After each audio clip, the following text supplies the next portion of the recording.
Hello students, welcome back to my YouTube channel mathematicians. और आज हम स्टार्ट कर रहे हैं chapter 2 linear equations in one variable.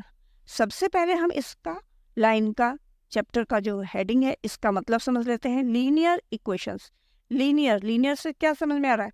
Line से लीनियर बना है। एक लाइन में जो भी इक्वेशन होती है वो किसमें है? एक वेरिएबल है उसमें, ठीक है। तो एक वेरिएबल वाली इक्वेशन।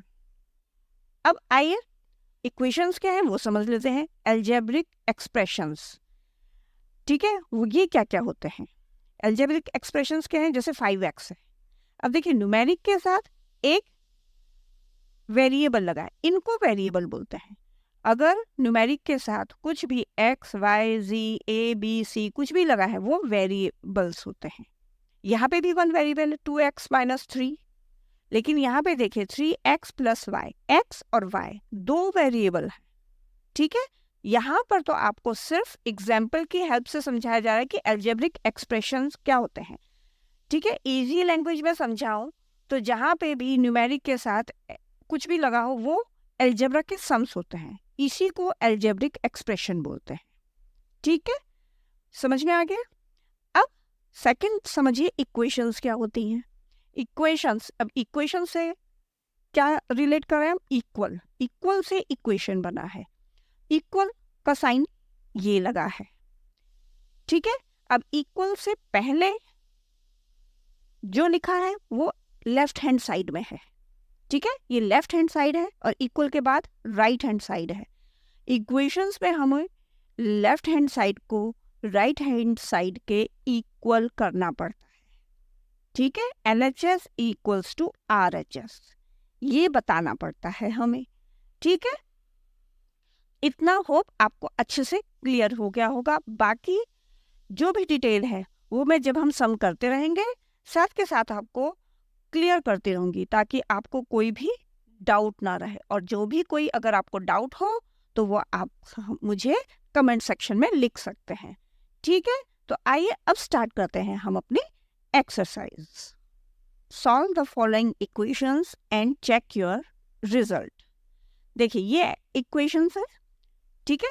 इन्हें हमें सॉल्व करना है और उसके बाद हमें अपना जो आंसर हमारा निकला है उसको चेक भी करना है।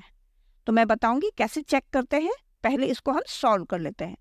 अब मैंने अभी आपको बताया इक्वेशन को सॉल्व करने का मतलब है हमें लेफ्ट हैंड साइड को राइट हैंड साइड के इक्वल बताना है, ठीक है। अब देखिए क्वेश्चन नंबर 1 जो फर्स्ट पार्ट है वो है 3x = 2x + 18। अब यहाँ हमें आप देख रहे हैं ये वेरिएबल है, ये वेरिएबल है। तो जब इक्वल का साइन लगा होता है ना, तो जो एक जैसी चीजें होती हैं वो हमें एक साइड में लानी पड़ती हैं। तो जब हमें पता है ये वेरिएबल्स हैं तो हम इनको एक साइड में ले आएंगे।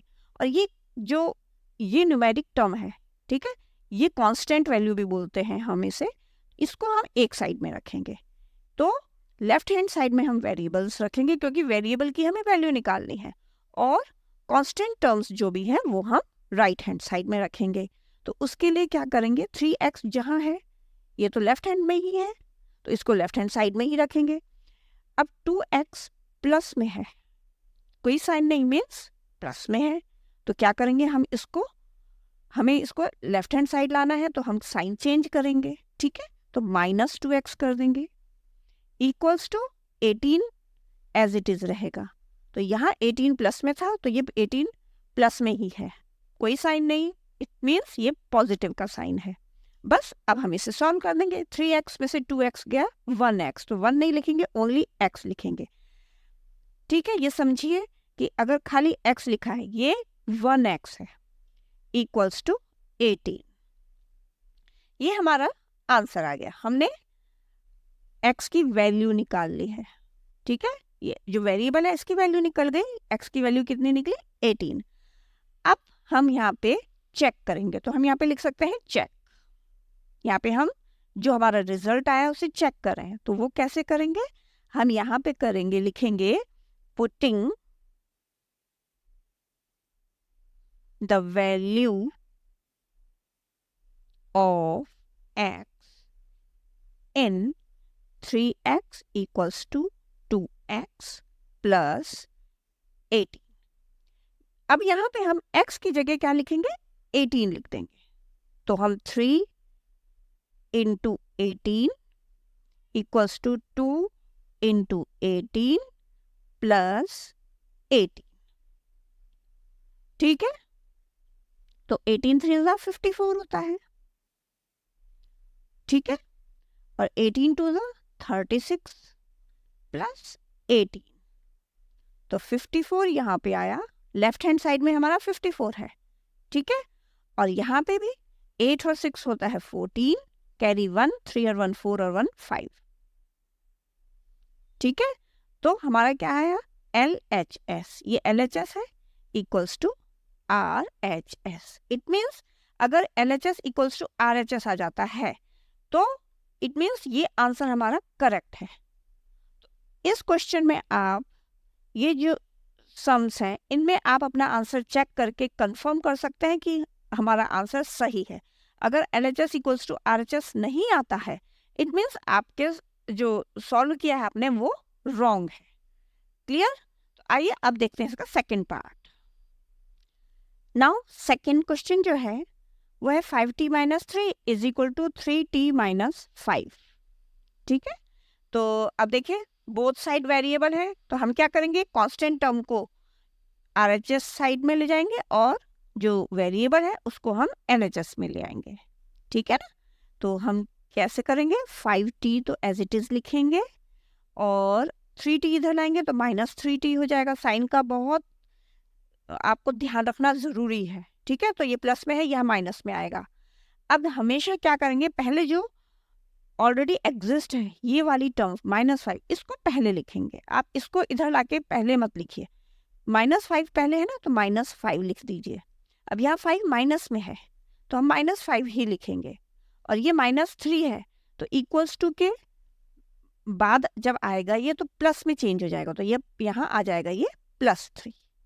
ठीक है, इन्हीं चीज़ों का आपका ध्यान रखना ज़रूरी है, क्योंकि अलजेब्रा में साइन बहुत इंपॉर्टेंट मैटर करते हैं, नहीं तो फिर वो रॉन्ग हो जाता है आंसर। 5t में से 3t गया तो 2t बचा, 5 में से 3 माइनस किया तो 2, और t तो आएगा ही। ठीक है, साइन का ध्यान रखिए कि 5 बड़ा है, प्लस का साइन है तो यहाँ प्लस आएगा। अब यहाँ भी 5 अपोजिट साइन है तो माइनस होंगे, 5 में से 3 गया 2, लेकिन यहाँ पे साइन माइनस का आएगा क्योंकि 5 बड़ा है। ठीक है, अब क्या करेंगे, 2 देखो ये मल्टीप्लीकेशन में है, 2t का मतलब 2 मल्टीप्लाई बाय t। ठीक है ना, तो जब मल्टीप्लीकेशन में कोई चीज़ होती है वो इक्वल्स टू के बाद जाके डिवाइड में चेंज हो जाती है। अभी हमने यहाँ पे क्या किया, माइनस को प्लस में चेंज किया और प्लस को माइनस में चेंज किया।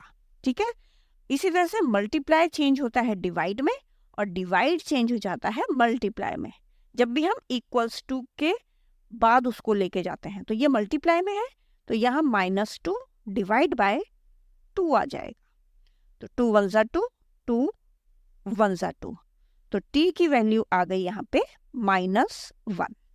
ये हमारा आंसर आ गया। ठीक है, अब अगेन हम इसको क्या करेंगे, चेक करेंगे। तो अगेन हम लिखेंगे पुटिंग द वैल्यू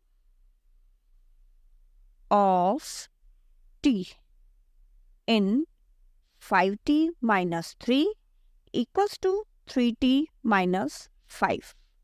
ठीक है, तो 5 t की वैल्यू क्या है, -1, तो मल्टीप्लाई बाय -1।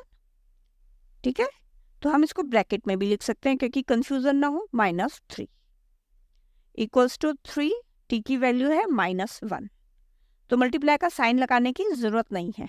ठीक है, ब्रैकेट में लिख दिया और कोई साइन नहीं है, वो मल्टीप्लाई का साइन माना जाता है, -5।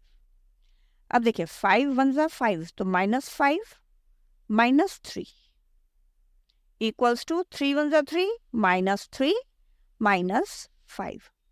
अब सेम साइन है ना, तो ऐड हो जाएगा, 5 और 3 8 -8 इक्वल्स टू 5 और 3 8 -8। अगेन यहाँ पे क्या है, LHS equals to RHS, same आ गया। हेंस आप ऐसे लिख सकते हैं, हेंस सॉल्व्ड। ठीक है, अब आपको क्लियर हो गया कि ये वाला हमारा आंसर सही है। और एक और चीज बच्चों, देखिए वेरिएबल एक ही है, टी, ठीक है, वो चाहे 2 टाइम्स आए चाहे 3 टाइम्स आए, लेकिन वेरिएबल आपका एक रहेगा। अगर टी के साथ आर या एस तब आ जाता है, तब वो 2 वेरिएबल होंगे। लेकिन आप ये मत सोचिए कि ये 2 वेरिएबल्स है, 2 वेरिएबल्स नहीं है, ये 1 वेरिएबल है, क्योंकि टी तो एक ही अल्फाबेट है ना, ठीक है, अलजेब्रिक एक्सप्रेशन जो है वो एक ही है। तो हमेशा वेरिएबल कितनी बार भी आ जाए, पर सेम वेरिएबल अगर कितनी बार भी आ जाए, 1 वेरिएबल काउंट होगा। ठीक है बच्चों, तो बच्चों आज हम यहीं तक रुकते हैं, ठीक है, बाकी सम्स हम कल करेंगे, ठीक है, और आप इन सम्स की प्रैक्टिस करते रहिए, ठीक है, क्योंकि ये सम बहुत मज़ेदार होते हैं, बहुत अच्छे लगते हैं सॉल्व करने। जैसे जैसे आप सॉल्व करेंगे ना, आपकी इतनी अच्छी प्रैक्टिस हो जाएगी कि आप इनको अच्छे से सॉल्व कर पाएंगे और कभी इसमें मिस्टेक नहीं होगी। तो चलिए मिलते हैं आपसे नेक्स्ट टाइम, नेक्स्ट वीडियो में। Till then take care and good bye.